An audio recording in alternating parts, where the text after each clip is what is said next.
Buongiorno, benvenuti a questa edizione del nostro telegiornale. Vediamo subito i titoli. Dopo l'omicidio di Lino Guarrera, assassinato in strada a riposto dal fratello, parla la figlia. Il mostro era in giro e i carabinieri sapevano che era pericoloso. Presa la banda dei Kalashnikov che da mesi terrorizzava i commercianti di Palermo, 15 arresti, gli ordini partivano dal carcere. Brucia tutto, diceva. Le rivelazioni di un pentito erano pronti a fare la guerra. Per gli imprenditori Palermo è cambiata, adesso non si piega. In arrivo anche in Sicilia un'ondata di caldo eccezionale che farà salire le temperature oltre i 40 gradi. Sull'isola massima allerta per il rischio incendi. Aretusacque si scusa con gli abitanti di Siracusa e annuncia un piano contro gli sprechi d'acqua. Da Agrigento l'appello di un parroco per gli abitanti del quartiere Maddalusa. Acqua per tutti. La Premier Meloni e il Ministro della Giustizia Nordio oggi pomeriggio a Palermo inaugurano l'esposizione della croma blindata su cui viaggiava Giovanni Falcone, che sarà al Museo del Presente. Enzo Iacchetti si racconta a Modica presentando la sua autobiografia, 25 minuti di felicità, tra emozioni, successi, un filo di malinconia. Calcio, Catania da stamattina al lavoro al Massimino per la prima fase della preparazione precampionato, ancora da definire il programma delle amichevoli. Fatica anche il Palermo che in Trentino prosegue l'avvicinamento alla nuova stagione che per il difensore Bani deve essere quella del riscatto.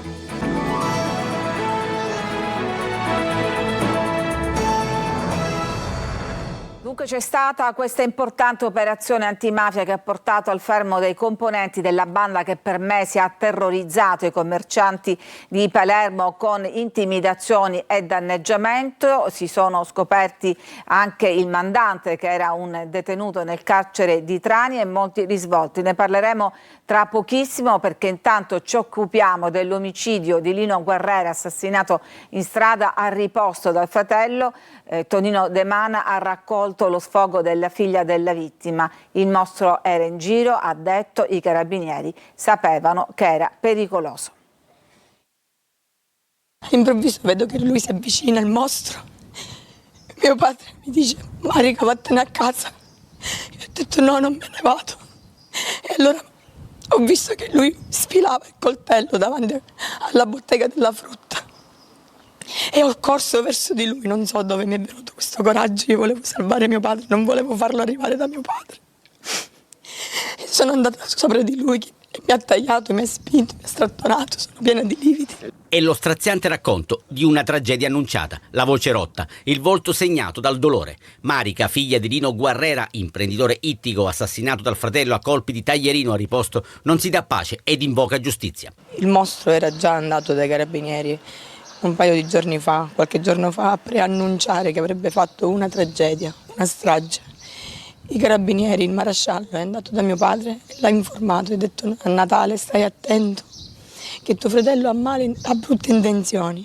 Mio padre ha solo risposto: maresciallo, io che devo fare? Sono qui tutti i giorni a lavorare. Ha cercato in tutti i modi di salvare il padre dalla furia omicida dello zio Giovan Battista Guarrera, è corso in pescheria ma non ha potuto evitare la mattanza familiare. Restano le ferite sulle mani ed un inconsolabile dolore. Ha chiamato a casa mia mamma e ha detto: c'è mio fratello che fa come un pazzo, sicuramente succederà qualcosa, chiama i carabinieri, perché mio padre non li chiamava.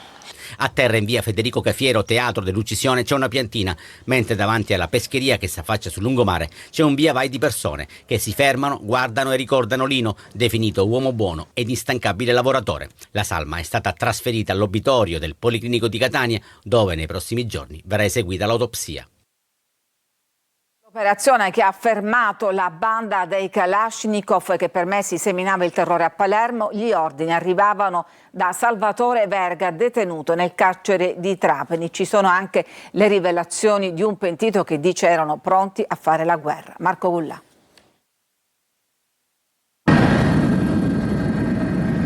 Gli elicotteri squarciano il silenzio della notte. Un'operazione condotta all'alba dai carabinieri ha portato in carcere 15 persone, 6 già in galera, che farebbero parte dell'organizzazione che ha vessato in questi mesi il territorio del mandamento di San Lorenzo a Palermo. La banda dei Kalashnikov. Hanno seminato il panico per mesi, auto incendiate, vetrate distrutte, intimidazioni a Sferacavallo, Tommaso Natale, San Lorenzo, Isola delle Femmine, Marinella e Cardillo. Oggi per loro si aprono le porte del carcere. Tra i vertici c'era Salvatore Verga, 35 anni, originario della Marinella, che dal carcere avrebbe comandato la manovalanza dei giovanissimi dello Zen 2. Non solo, Verga dal carcere di Trani avrebbe gestito pure un giro di droga. Il 25 maggio 2026, hanno accertato i carabinieri, Verga aveva ordinato ad uno dei suoi uomini, Salvatore Piazza, di colpire la sede della Sicily by Car, autorizzandolo ad avvalersi anche della collaborazione di complici. Prenditi chi vuoi, scriveva su WhatsApp, l'importante è che brucia tutto. Tramite le dichiarazioni di un collaboratore di giustizia, Alessio D'Agostino, i carabinieri hanno anche scoperto che i Kalashnikov arrivavano dalla Puglia. Verga e i suoi vantavano un arsenale di pistole e fucili di assalto, erano pronti a fare la guerra con tutti, ha detto il pentito. A denunciare però le richieste di pizzo sono stati solo 2 imprenditori. E la società civile tira un sospiro di sollievo. Palermo è cambiata, dicono gli imprenditori, anche se solo 2 commercianti hanno denunciato. Maglio Viola. Lo Stato è presente e il risultato di oggi lo dimostra. È il messaggio del ministro dell'Interno Matteo Piantedosi dopo l'operazione dei carabinieri che ha svelato la banda delle estorsioni e le nuove leve del racket che volevano riprendere il controllo da Tommaso Natale fino a Capaci. In Italia non c'è spazio per l'impunità, dice chi sbaglia ne risponde davanti alla giustizia, e questo è ciò che permette ai cittadini di avere fiducia nelle istituzioni. È un coro unanime di plauso quello che si leva dal mondo politico. Ci sono il presidente della regione Renato Schifani, il sindaco di Palermo Roberto Lagalla, i capigruppo di Fratelli d'Italia in antimafia Raul Russo, in commissione giustizia Carolina Varchi, ma soprattutto c'è la società civile, ci sono i sindacati. Patrizia Di Dio, la presidente di Confcommercio, che proprio oggi aveva fatto partire l'assistenza alle imprese taglieggiate, plaude e ribadisce l'impegno della sua associazione. Un messaggio chiaro e forte arriva da Mario Attinasi, presidente di Assoimpresa. La Sicilia non si china più, la Sicilia reagisce. E quindi a questo punto devo dire un plauso enorme a tutte le istituzioni, le forze dell'ordine, la magistratura, il DDA, che ha pazientemente messo insieme questo puzzle e alla fine oggi ha regalato alla Sicilia un risultato. Un sospiro di sollievo per le aziende prese di mira, come conferma Davide Testaverde, titolare del ristorante Al Brigantino, uno di quelli presi di mira a colpi di Kalashnikov. Chi ancora è sotto scacco, adesso è il momento di poter alzare la testa e denunciare. Ricordo sempre la stessa frase: tutti uniti possiamo veramente sconfiggere questa mafia. Palermo sembra veramente cambiata. Un uomo di origini albanesi è stato accoltellato da un connazionale ieri sera all'esterno di un bar di Aci Bonaccorsi, vicino a Catania, al termine di una lite. L'aggressore è stato bloccato da 2 carabinieri fuori servizio, questo è stato il coltellino utilizzato. E in arrivo anche in Sicilia, cambiamo argomento, un'ondata di caldo eccezionale che farà salire le temperature oltre i 40 gradi. Massima allerta anche per il rischio incendi. Emanuela Corsi. La Sicilia si prepara a vivere una delle settimane più calde dell'anno. Una massa di aria calda proveniente dal deserto del Sahara si sta stabilizzando sul Mediterraneo centrale, determinando così una severa ondata di calore che colpirà l'intera isola a partire dalle prossime ore. Nel corso della settimana, in particolare da mercoledì, avremo delle temperature massime che lungo le coste si attesteranno tra i 33 e i 36-37 gradi, però accompagnate da alti tassi dell'umidità relativa, mentre sulle aree interne si toccheranno picchi anche di oltre 40-42 gradi, in particolare sulla piana di Catania, sulle aree più interne del Nisseno, dell'Agrigentino, del Palermitano. Temperature roventi di giorno, ma anche notti tropicali, con la colonnina di mercurio che non scenderà sotto i 26 gradi. Il caldo ci accompagnerà fino al fine settimana e probabilmente per una svolta dovremo attendere l'inizio della prossima settimana. Massima allerta per il rischio incendi. Già nelle scorse ore alcune zone dell'isola sono state colpite dalle fiamme alimentate dal vento di scirocco. La provincia più flagellata è Palermo, dove i roghi hanno interessato la macchia mediterranea e le campagne di Montelepre, Roccapalumba, Castronovo di Sicilia, Prizzi, Partinico e Villafrati. Nel catanese fiamme in un'area compresa tra la zona industriale e Vaccarizzo. Roghi anche a Siracusa, nel centro abitato, in viale Santa Panagia e in via Antonello da Messina, evacuate alcune abitazioni. A Siracusa, capitale delle perdite d'acqua con il 65%, oggi replica la società Aretusacque che gestisce il servizio. I soldi ci sono per sostituire le condutture, hanno detto, ma ci vorranno anni. Francesco Aloi. Aretusacque si scusa, anche se l'emergenza idrica che si sta vivendo a Siracusa ha origini ben più lontane. Il nuovo gestore, infatti, è subentrato a Siam appena qualche settimana fa e quello che sta accadendo è frutto di una mancanza di investimenti nel corso degli anni. Siamo stati sfortunati perché subentrando si sono verificati una serie di guasti, in aggiunta a una serie di blackout, quindi il sistema idrico è andato in crisi proprio nel periodo anche più caldo, con l'arrivo anche dei turisti. Siracusa è la città dove si spreca più acqua in Sicilia, ottava in Italia. Dall'analisi della CGIA di Mestre emerge che di quella immessa in rete se ne perde il 65,2%, colpa delle condutture troppo vecchie. Passa attraverso questo primo passaggio, quindi trasformare la riparazione da una riparazione puntuale a una riparazione nella quale si cambia tratto di tubo.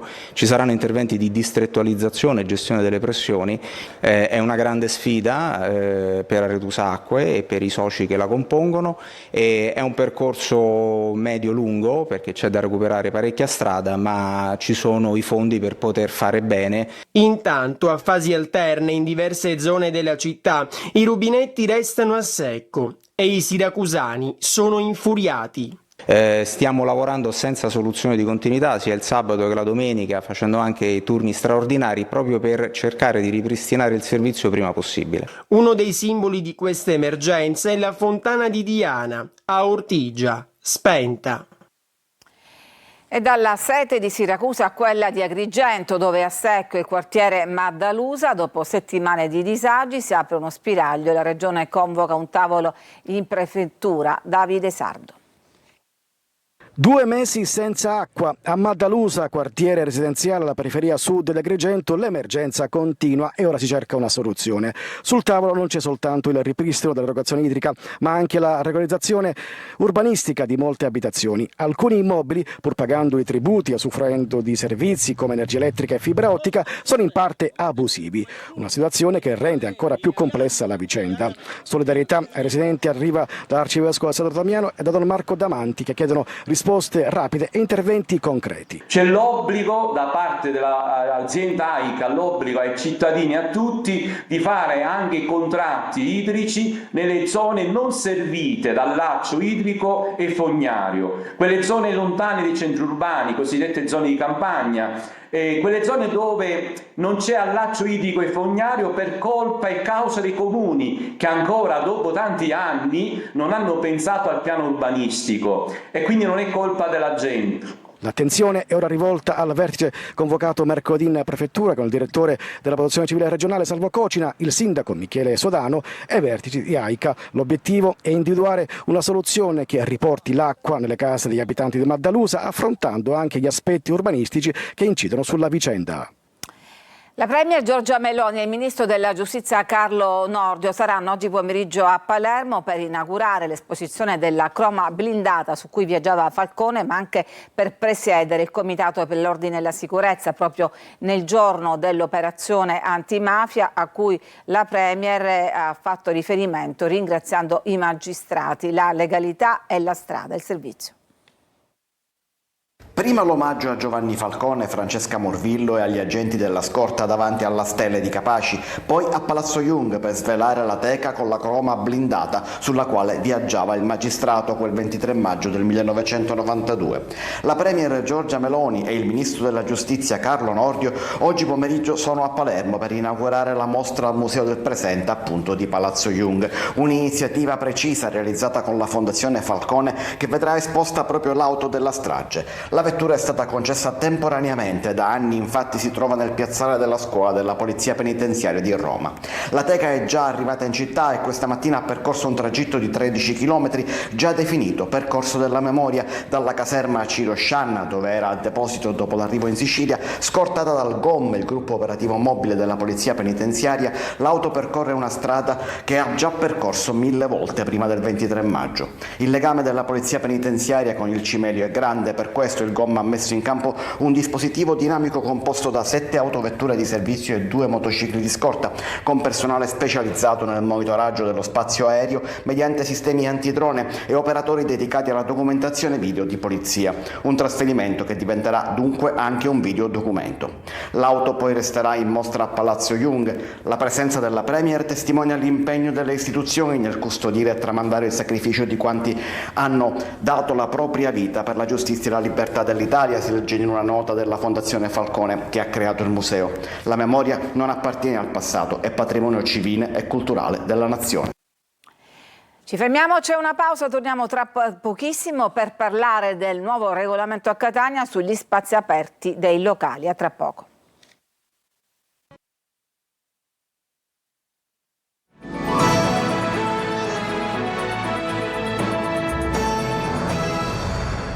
A favore per gli ambientalisti contrari al progetto di porto turistico per yacht di lusso alla Riviera d'Armisi, il litorale sotto la stazione di Catania. Il TAR ha infatti annullato il piano regolatore portuale nelle parti che non sono di competenza dell'autorità portuale. La scogliera dell'Armisi e la foce dell'Acquicella non possono essere toccate dalla cementificazione indiscriminata, scrive il comitato che aveva raccolto migliaia di firme. Una decisione che mostra come il piano regolatore portuale sia stato adottato con gravi difetti di legittimità.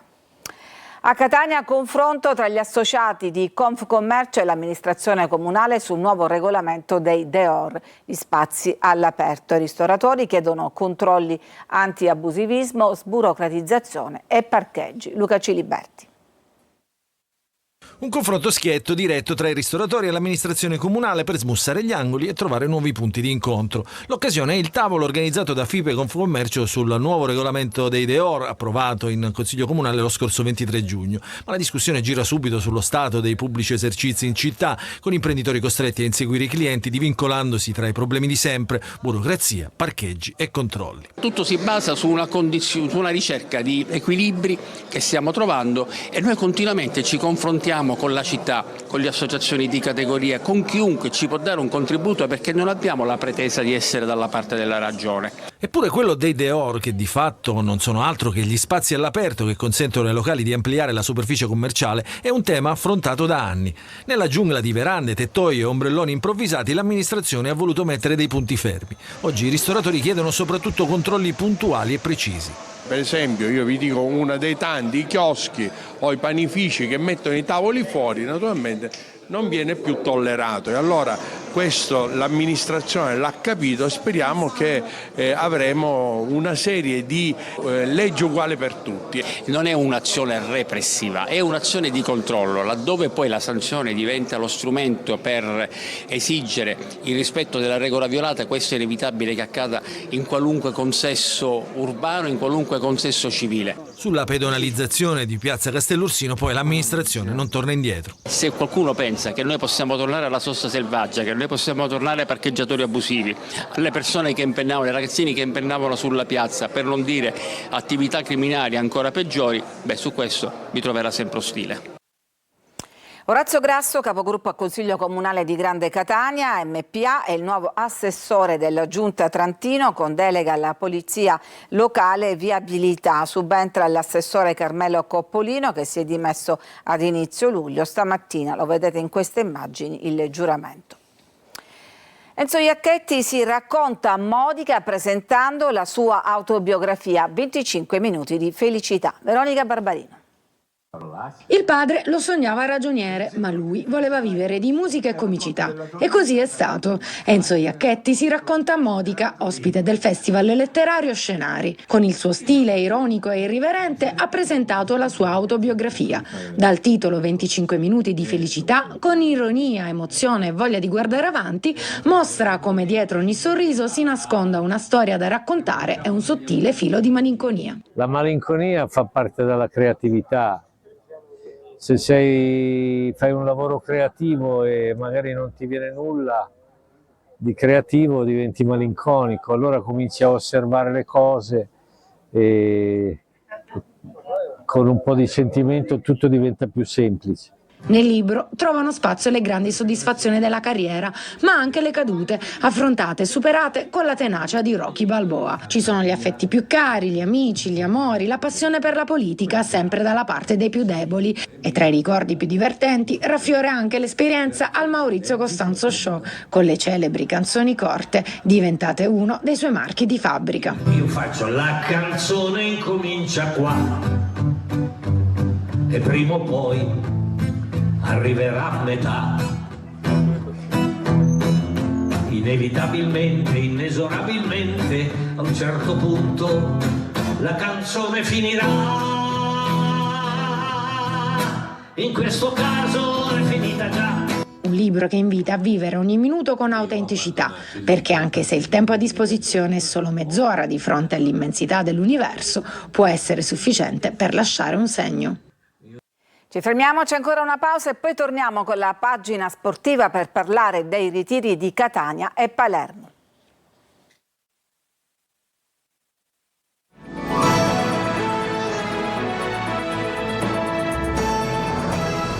Siamo al calcio, inizia oggi per il Catania la prima fase del ritiro che si terrà al Massimino. Primo allenamento agli ordini di Mister Longo, Tonino De Mana. Dopo le presentazioni del DS Varrà e del tecnico Longo, la parola passa al campo, con il Catania che ha iniziato la prima fase del ritiro precampionato in sede per poi proseguire dal 27 luglio al 7 agosto a Norcia in Umbria. Il nuovo tecnico porta con sé un programma consolidato ed approntato da tempo, con una colazione condivisa tra giocatori e staff, un modo per compattare il più possibile il gruppo. La novità, è stato detto anche in conferenza stampa, è che ci sarà una maggiore presenza del settore giovanile, con diversi giocatori provenienti dal vivaio che verranno arruolati alla prima squadra. Al gruppo al momento non si è aggregato il centrocampista Aloi, che ha bisogno di effettuare ulteriori accertamenti per capire se veramente l'infortunio della passata stagione è alle spalle. Telefoni roventi per Varrà, che ha intavolato una serie di trattative che potrebbero essere concretizzate nelle prossime ore. Tanti nomi accostati al Catania, che sicuramente cambierà volto in tutti i reparti. In uscita Casasola può considerarsi, a meno di clamorose novità, un giocatore dell'Union Brescia, mentre Luperini è corteggiato dal Cosenza. Sondaggio del Casarano per Caturano. E seguiamo anche il Palermo nel suo ritiro in Trentino. Marco Gullà.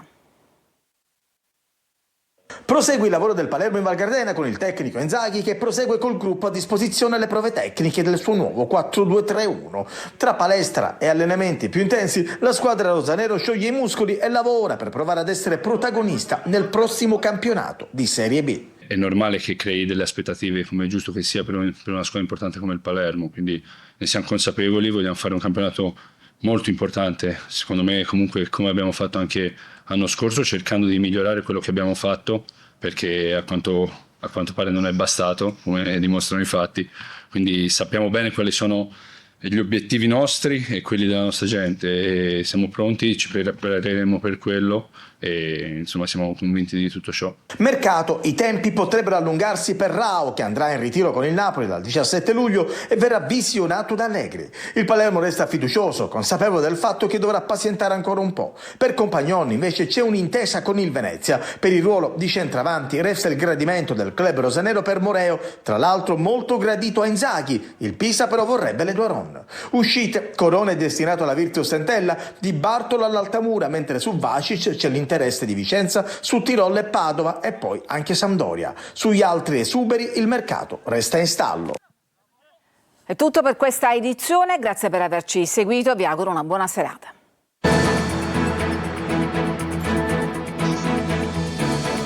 Entra nel mondo dell'informazione con l'app Sicilia Web. Resta sempre aggiornato con le news e le live in diretta.